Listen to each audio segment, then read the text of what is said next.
There is a painful truth that many people spend their entire lives avoiding, and until you face it, healing will remain just out of reach. You can read all the self-help books. You can try to forgive. You can try to move forward. But if you don't understand this one thing about your mother, the wound keeps reopening again and again, and the hardest part, most of us were taught that questioning our mothers is wrong, that our pain must mean we're ungrateful, that if we feel hurt, we should bury it. So we grow up with confusion. You love her, but something inside you still aches. You respect her, but certain memories still sting. You want peace, but your body remembers moments your mind tries to forget. And here's what many people don't realize. Healing does not start when you pretend everything was fine. Healing begins the moment you allow yourself to tell the truth about what you experienced. Not the version your family tells. Not the version that makes everyone comfortable, but the honest emotional truth of how it felt to be you as a child. Because a child doesn't experience love through intentions. A child experiences love through emotional safety, through being seen, through being heard, through feeling that their feelings matter. And when that safety is missing, even if your mother loved you deeply, something inside you can grow up feeling invisible, confused, or not enough. This isn't about blaming your mother. It's about understanding the emotional patterns that shaped you so they stop silently controlling your life. Because the moment you understand that pattern, something powerful begins to shift. One of the most difficult things to accept as an adult is this: your mother may have loved you and still hurt you in ways that shaped your deepest wounds. Both things can be true at the same time, but many people resist this idea because it feels like betrayal. We grow up believing mothers are supposed to be perfect sources of comfort and protection. So when our experience doesn't match that story, we start blaming ourselves instead.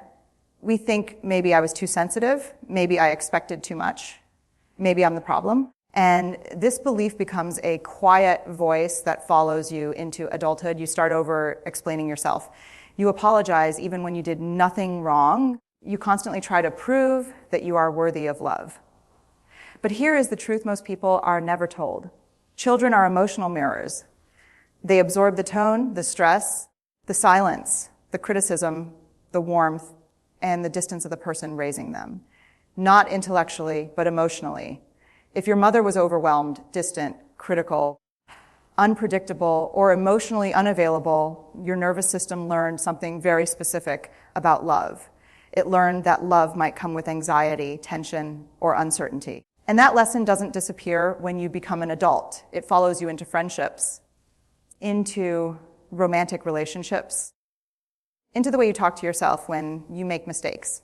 You might find yourself chasing approval, fearing rejection, or feeling like you must constantly earn your place in people's lives, not because you are weak, but because your earliest emotional teacher showed you a version of love that came with conditions or confusion. And until you understand this, you keep trying to fix the wrong problem. Here's something that can feel deeply uncomfortable to admit.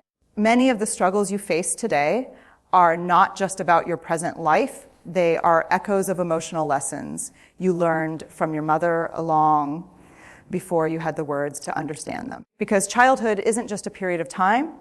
It's where your emotional blueprint is written. Every look, every reaction, every moment you were comforted or left alone with your feelings. Those moments quietly shaped how you see yourself. If your mother responded to your emotions with patience and understanding, your nervous system learned something powerful: my feelings matter. I am safe to be myself. But if your emotions were dismissed, criticized, or ignored, another message may have formed instead. My feelings are too much. I should stay quiet.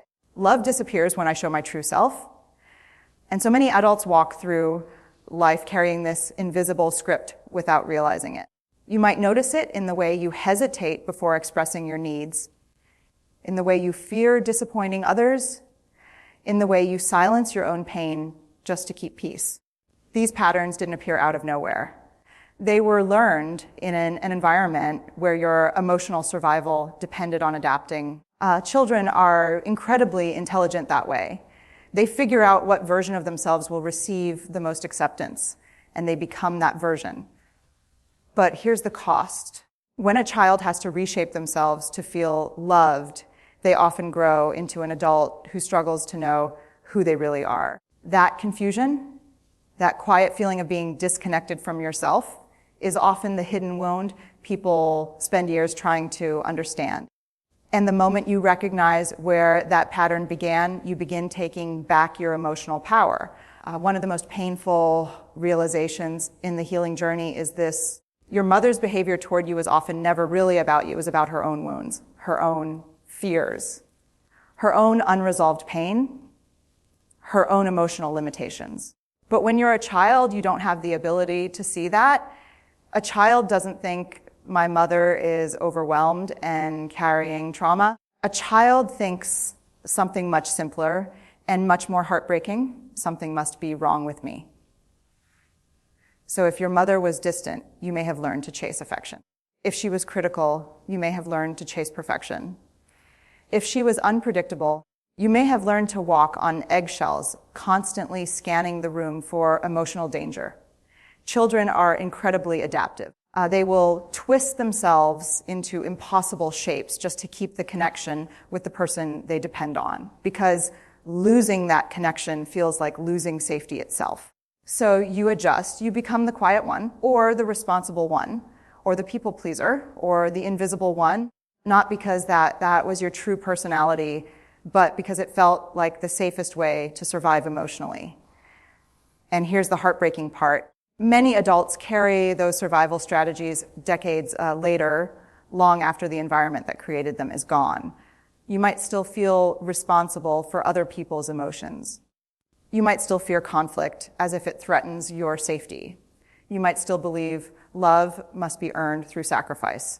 But understanding where these patterns came from is not about blaming your mother. It's about recognizing that what you learned as a child was a survival response. And survival responses are powerful, but they are not the same thing as your true self.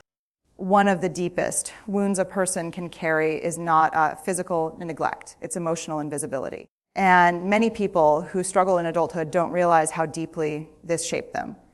You may have had food on the table. You may have had a home.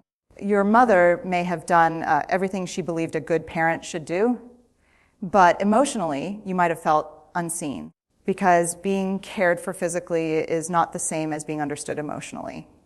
A child doesn't just need instructions, discipline, or protection. A child needs someone who looks at them and silently says, I see you. Your feelings make sense. You matter. When that emotional reflection is missing, something subtle begins to happen inside a child's mind. They start questioning their own inner world. They begin to think, maybe my feelings are wrong. Maybe I'm too dramatic. Maybe I should just keep things to myself. And slowly, without realizing it, they disconnect from their own emotions. This is why so many adults struggle to answer simple questions like, what do I really feel? What do I actually need? What do I truly want from life? Because when your emotions weren't consistently welcomed growing up, you learned to hide them even from yourself. You became skilled at reading other people, at keeping peace, at adapting. But somewhere along the way, you stop listening to your own emotional voice. And healing begins when you realize something incredibly important: your feelings were never the problem. The problem was that they were never given a safe place to exist. And the moment you give your emotions that space today, you begin rebuilding the connection you were always meant to have with yourself. Here is a truth that can feel both painful and liberating at the same time. Many people spend their entire adulthood still trying to win the love they didn't fully receive from their mother. Not consciously, but emotionally. You might notice it in the way you constantly try to prove your worth, in the way you push yourself to achieve more and more, yet still feel like it's never quite enough. Or in the way a small criticism can suddenly feel overwhelming, as if it touches something much deeper inside you.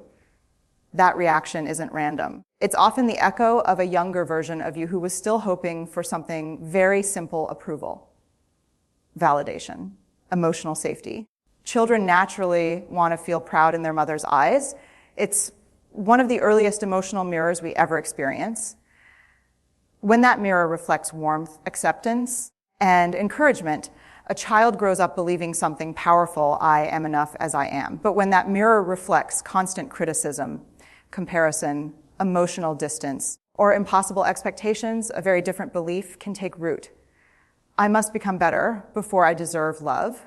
And so adulthood becomes a quiet race, a race to be more successful, more helpful, more perfect. As if reaching the right level of achievement will finally silence the voice that whispers, you still aren't enough.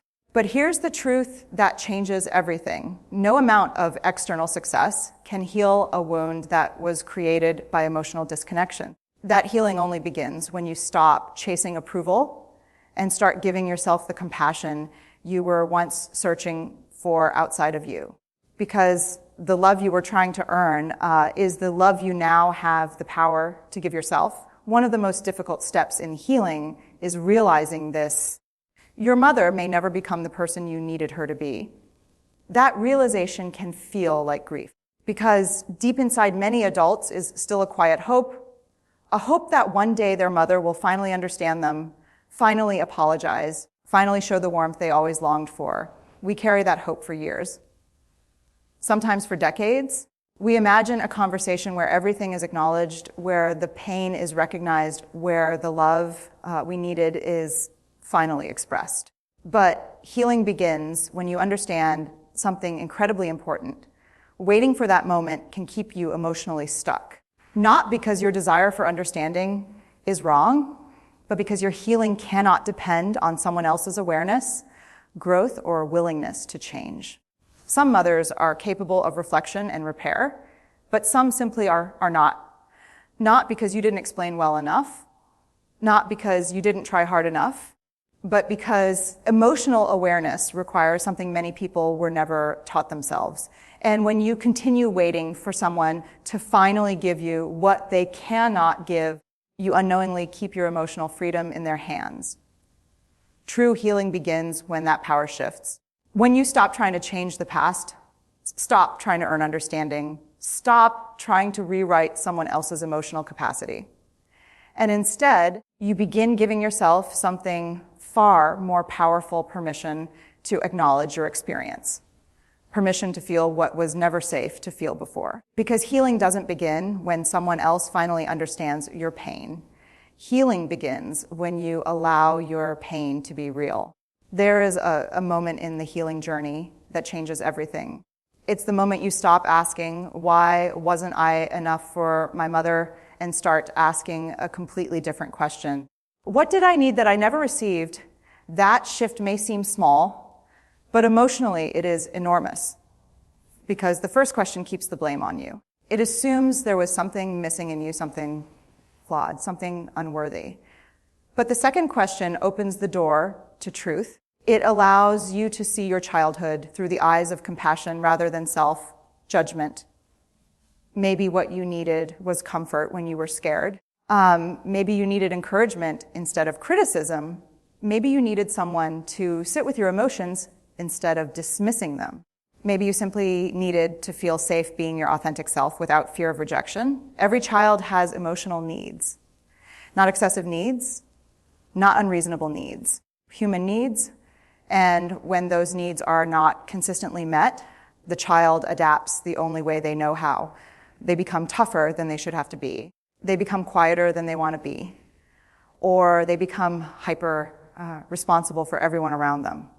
But none of those adaptations mean the child was the problem. It simply means the child was trying to survive emotionally in an environment that couldn't fully meet their needs. And here is the powerful realization that begins true healing: the child you once were deserved understanding, patience, and emotional safety. Not perfection, not silence, not endless self-sacrifice. Understanding this doesn't change your past, but it changes the way you carry it. And sometimes that shift alone can begin freeing you from years of quiet emotional weight.